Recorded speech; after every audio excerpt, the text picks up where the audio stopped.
بسم الله الرحمن الرحيم، اهلا وسهلا بحضراتكم. بص يا صديقي العزيز، انا زهقت من محاوله تلبيس كولر كل اللي بيحصل، ومحاوله اظهار ان كولر مدرب عنده مشاكل، وكولر ما بيحبش لعيبه، يا اخوان مارسيل كولر مدرب طبيعي ان اللعيبه اللي ما بيلعبهاش وما بيديهاش فرصه تطلع تهاجمه.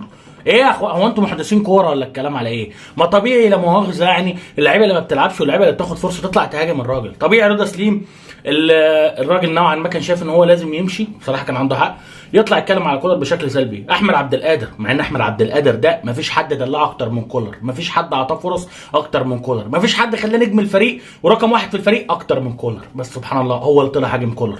كهربا اللي كان بيقول على كولر ده ابويا الثاني، يعني ابويا الثاني. فجاه كده كولر بقى وحش، بقى بيعاملني وحش من ساعه مودست ما جه. فجاه كده كولر بقى مدرب وحش. لا انتوا اللي عندكم مشاكل. مع احترامي الشديد لكابتن كهربا، كابتن كهربا لو انت عاطفي جدا فانت محتاج تعرف اللي بيدور على مصلحتك، ومحتاج تعرف اللي بيسوح حضرتك. اللي بيدور على مصلحتك بيقول لك كابتن كهربا انت محتاج انك تركز في الملعب الفتره اللي جايه، لان انت سنك صغير على اللي انت بتقدمه. كابتن كهربا انت بتقدم مود اعتزال فنيا، بتقدم انت عندك مشاكل في الاستلام والتسلم والتحرك بظهرك كفرود، والاستلام بظهرك كفرود، والارتقاء في الجمبات. كابتن كهربا انت عندك مشاكل فنيه كتير قوي. انا مش فاهم الاهلي كان ليه اصلا مكمل معاك السنه اللي فاتت دي. كهربا كان باين ان هو بعيد بعيد بعيد بعيد، لا بعيد بعيد.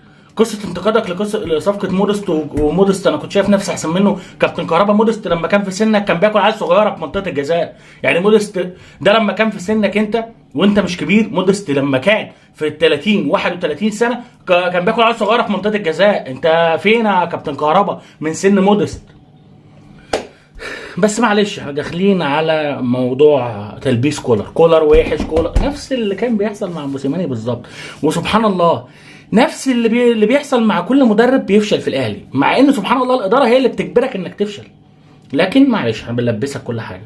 اما تصريحات كهرباء فهي تصريحات غريبه. عارف ليه تصريحات غريبه؟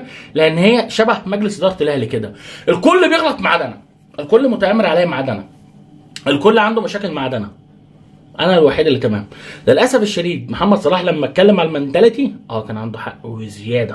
احنا عندنا في مصر هنا مشكله في المنتاليتي، مشكله في العقليه. كلام كهربا كلاعب محترف كلام يضر كهربا كلاعب محترف.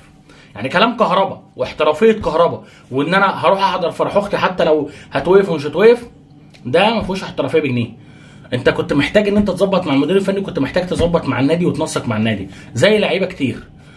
لو ما حصلش فانت محتاج ان انت تدور بره الملعب هتحل المشكله دي ازاي. ولكن للاسف قصه ان انا اطلع اقول لا اصل دي لحظه عاطفيه في حياتي، ما هي مشكله من الاثنين.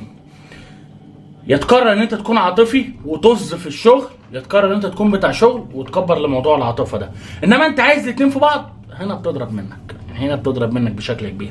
وبس يا سيدي، كهربا طلع يبرئ نفسه زي لعيبه كتير كانوا طالعين يبرئوا نفسهم. على حساب مين؟ على حساب المدير الفني اللي فصلناه على الواقع بمجرد رحيل الجوادي. هو ليه الجوادي مشي؟ عشان كان معرف كولر كل اللي بيتقال عليه، زي احمد عبده كده ما كان شغال مع مانويل جوزيه، كانوا بيعرفوا برده كل اللي بيتقال عليه في السوشيال ميديا. وبس يا سيدي، اتمنى تكون عرفت. مع احترامي الشديد كابتن كهربا، التقييم الفني بتاعك كان يمشيك من الاهلي من سنه وزياده، بس كله بيعدي عشان التصريحات اللي كنت بتقولها ضد الزمالك.